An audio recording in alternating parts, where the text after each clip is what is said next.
Hai semuanya, Assalamualaikum. Selamat datang di channel Dasilva Raditya. Di video kali ini saya ingin berbagi bagaimana caranya bikin salah satu kue menul nih. Nah, untuk kue menul kali ini kita akan menggunakan 3 butir telur, kemudian kita akan menggunakan pasta pandan. Nah, untuk cara buatnya ini pastinya sangat mudah serta rasanya luar biasa enak. Seperti biasa, kue menul ini tidak menggunakan SP untuk pelembut maupun baking powder untuk pengembang. Oke, yang udah penasaran? Jangan kemana-mana, tonton terus hingga akhir. Terima kasih.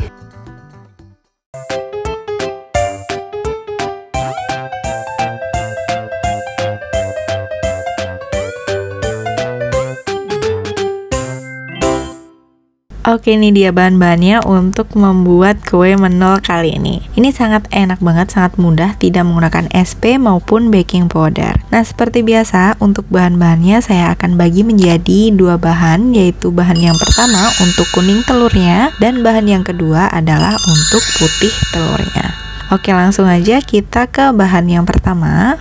Untuk bahan yang pertama, di sini sudah saya siapkan 3 butir kuning telurnya saja seperti ini. Setelah itu ada 50 gram tepung terigu protein rendah. Di sini saya menggunakan kunci biru. Lalu selanjutnya ada 30 ml susu UHT full cream. Ini suhu ruang ya, jangan menggunakan yang dingin. Kemudian ada 35 gram minyak. Ini minyak yang biasa saya gunakan untuk memasak. Setelah itu ada 1/4 sendok teh vanila bubuk. Ini opsional aja, boleh pakai, boleh tidak. Kemudian karena di sini rasa pandan, saya akan gunakan 1/4 sendok teh pasta pandan. Nah, itu tadi adalah bahan yang pertama atau bahan kuning telurnya. Sangat simpel sekali. Lanjut aja kita ke cara membuatnya. Langkah yang pertama, kita akan pecahkan kuning telurnya ini. Asal pecah aja untuk kuning telurnya. Kemudian kita tambahkan bahan selanjutnya yaitu minyak. Setelah itu ini akan kita aduk rata.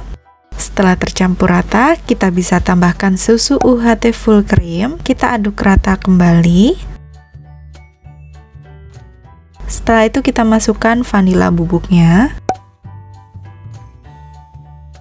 Lalu kita masukkan tepung terigu protein rendah atau di sini kunci biru. Untuk tepung terigunya ini saya ayak terlebih dulu atau bahan keringnya akan saya ayak terlebih dulu supaya tidak ada bahan kering yang bergerindil. Jadi nanti ketika diaduk rata hasilnya akan halus seperti ini. Nah, setelah tercampur rata semuanya seperti ini, kita tambahkan pasta pandan secukupnya aja atau di sini saya menggunakan 1/4 sendok teh.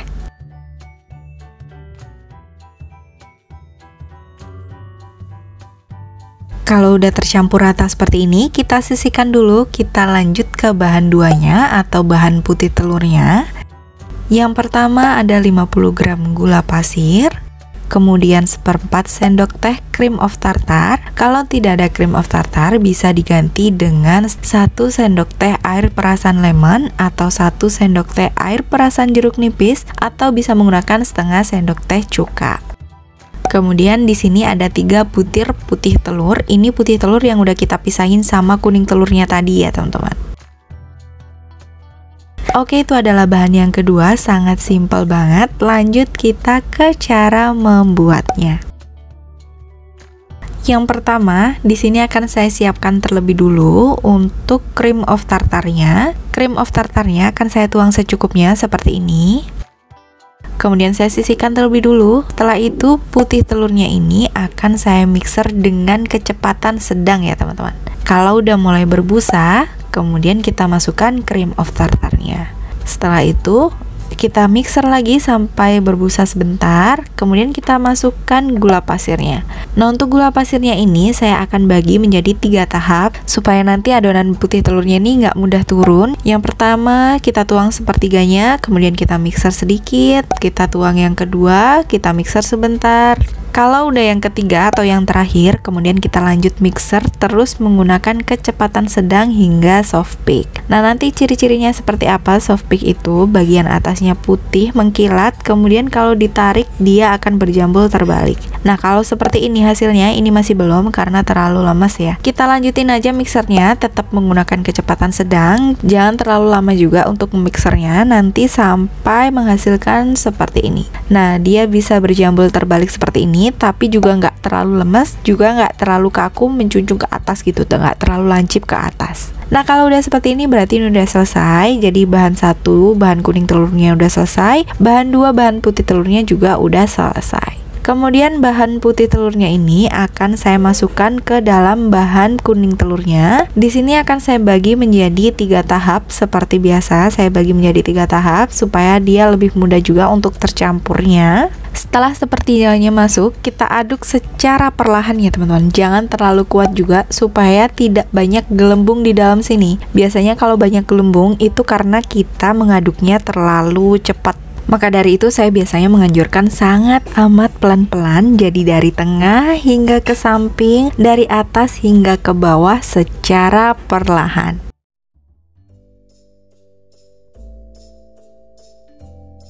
Nah, kalau udah yang ketiga udah selesai, udah masuk semuanya sepertiga terakhir, kita aduk seperti ini. Nah, kelihatannya kan udah tercampur rata. Kita pastikan sampai dia benar-benar tercampur rata dengan menggunakan spatula.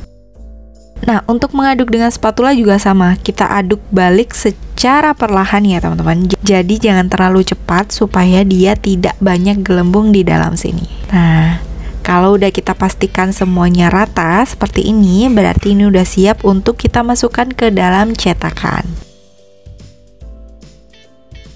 Di sini saya menggunakan loyang bulat dengan diameter 16 cm dan tingginya adalah 7 cm.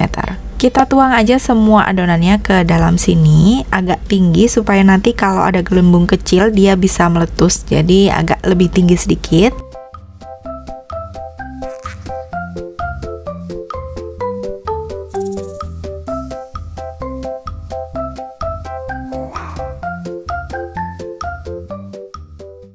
Setelah semuanya masuk, kita akan pastikan rata dengan menggunakan tusuk sate seperti ini. Nah, kita putar aja dari bagian tengah hingga ke samping.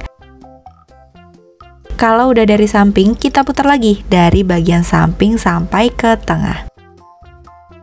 Nah, kalau udah selesai, kemudian ini kita hentak-hentakan sebentar supaya kita benar-benar memastikan bahwa tidak ada gelembung di dalam adonan sini. Untuk bagian bawahnya, menurut saya lebih baik memang harus dialasi dengan baking paper. Kalau untuk bagian samping-sampingnya tidak menggunakan baking paper pun tidak masalah. Nah, ini kebetulan saya berubah pikiran, jadi tidak menggunakan baking paper untuk bagian samping-sampingnya.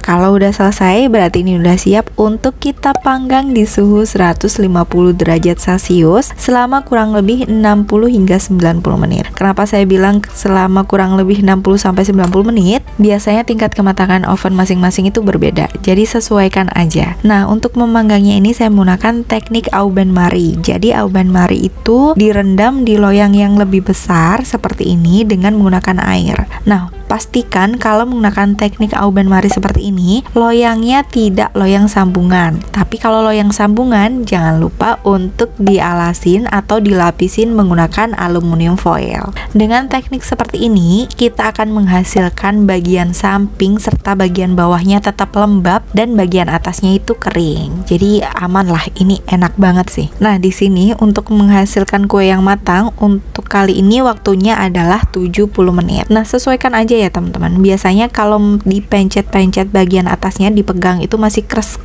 itu berarti masih belum. Tapi di sini saya udah selesai 70 menit, udah seperti ini. Nah, kalau tidak menggunakan baking paper, jangan langsung dilepas terlebih dulu, tapi kita hentak-hentakan gitu ke bagian samping-sampingnya supaya dia benar-benar lepas untuk bagian pinggir-pinggirannya ini. Nah, kita hentak-hentakan sampai semuanya terlepas.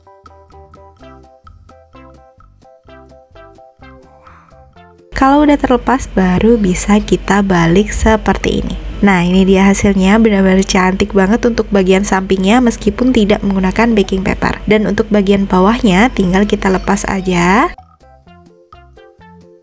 Setelah kita lepas bagian baking papernya di bagian bawah, kemudian bisa kita balik di piring seperti ini.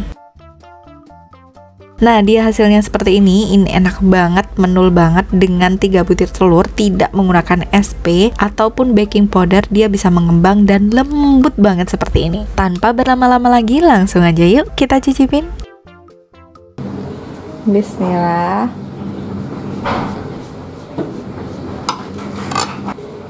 Ini tuh menul banget, enak.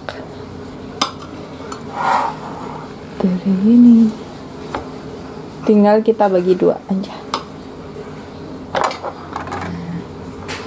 Nah, dalamnya pori-porinya halus banget kayak gini.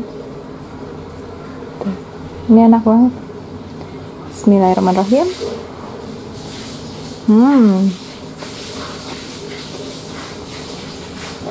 Enak.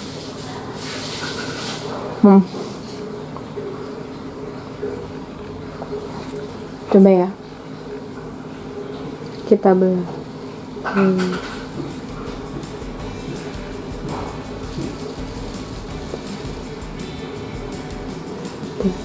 Beneran enak.